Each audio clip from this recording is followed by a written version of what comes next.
I hated police officers. I had heard the stories of Eric Garner, of Tamir Rice, of Michael Brown. I watched Philando Castile get shot and killed by a police officer while sitting in his car with his girlfriend and his 4-year-old daughter. And it was sold to me as racism. It was sold to me by social media, by mainstream media, by my own mother. And as you can imagine, I harbored a lot of hate in my heart because of that. I joined the Black Lives Matter movement. I started organizing. In fact, I got paid to do it. It wasn't until I had my own encounter with a police officer that the ideas that I had been taught started to fall apart. I was 16, driving down the road, albeit a little bit too fast, and I got pulled over. This white male police officer walked up to my car and I was shaking and crying before he even made it to the window.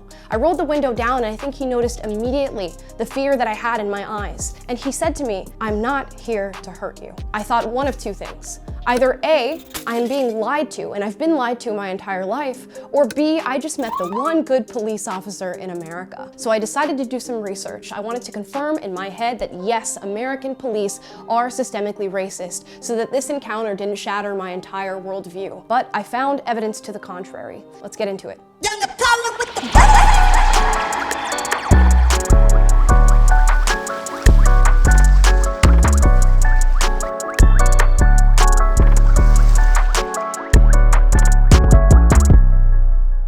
So right out of the gate, I want to say this. Is there a discussion that we should be having about police brutality? Absolutely. My only issue is that it's not a racialized discussion, and we actually harm ourselves in trying to find a solution here when we make it about race. Now we have to get into the numbers here. In 2021, 1,055 people were shot and killed by police. What's more important to note in this statistic is that police annually have nearly 375 million individual encounters. That means that on average, police encounters end in fatal shootings 0.00028% of the time. And most of the time when a person is shot and killed by police, they are either armed or dangerous in some other fashion. Now here's where things get complicated. I did find that Black people are killed at a higher rate than Hispanics, whites, and other races. The numbers look a bit like this now. And I thought, boom, got them. The police are systemically racist because Black people make up 13% of the population. The shootings are clearly disproportionate. What I failed to take into account in this argument is the rate of criminality in the Black community. And this is a hard discussion to have because sometimes facts can offend people. The more crimes committed, the more encounters with police. And when we look into the 2019 FBI crime table, we find that Black people constitute 26.6% of all crime arrests. This would go up to 27.1% in 2020. In breaking this down further, I found that that includes 51.2% of murders and manslaughters, 26.7% of rapes, 52.7% of robberies, 33.2% of aggravated assaults, and 28.8% of burglaries. The situation gets even more grim when we consider that the majority of these crimes are committed by young Black males who constitute roughly 2.8% of the population. So then I thought, okay, whatever, that's just arrests. What if some of those are wrongful? It happens all the time, especially to Black people because the system is racist. Well, let's assume that 50% of those arrests are wrongful and we swipe those underneath the rug.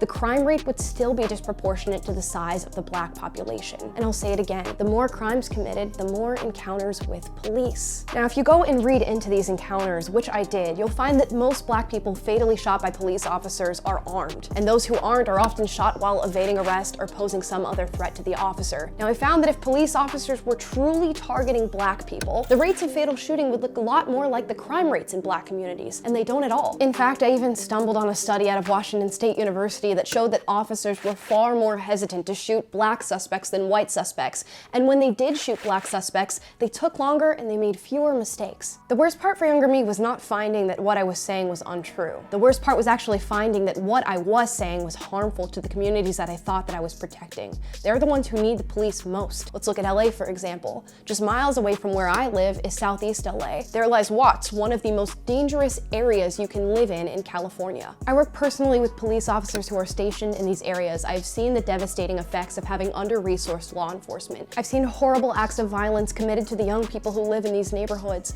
I've seen children who can't play in their front yards without police present, mothers who pour bleach on their front doorsteps so that gang members don't hang out outside their yards, people who would rather call in sick to work than ask a gang member to move their car out of their lot. These are the realities for these communities, these low-income communities of colors that we claim to be helping when we push this narrative. And if we continue to call for defunding the police and actually see it through, these communities will be overrun with crime and there will be be no one there to respond to it. Look at Minneapolis, look at San Francisco, two cities who led with the charge of defunding the police, but could not handle the spike in crime that came with it. Now both of them are rolling back and stopping with the defund rhetoric. I wonder why. And you'll find that most of the people who shout the defund the police narrative will never feel the true weight and the true reality of the situation once it actually happens. Don't get me wrong, the outrage around police brutality in some of these videos is so understandable. I felt it, I saw it for myself, and I thought that there was nothing better to do than to go out and protest. But before you start making signs and screaming no justice, no peace like I had done in the past, you have to think about whether or not what you're saying is actually true. I encourage you to look into it for yourself, but when you do, I'm warning you, you will find that the police are not systemically racist. On top of that, the outright intolerance and disrespect that is being thrown towards good police officers is making it so that good men and women no longer want to do the job. I want bad police officers to be held accountable just as much as the next person, but it's imperative that we cut through our initial emotions to find the actual facts of the matter. It's also more important that we question the people who want to convince us of our own victimhood. Why is it that I was told my entire life that this system of law enforcement is pitted against me, yet couldn't find any facts to support it? The facts actually lead you to a completely different conclusion, that we should have a society that should be supporting its police officers and giving them the resources and training to do what they need to do safely and effectively. I don't know about you, but I do not want to live in a world without police officers. It wasn't always where I stood, but it's where I stand now, and I won't be apologizing for it.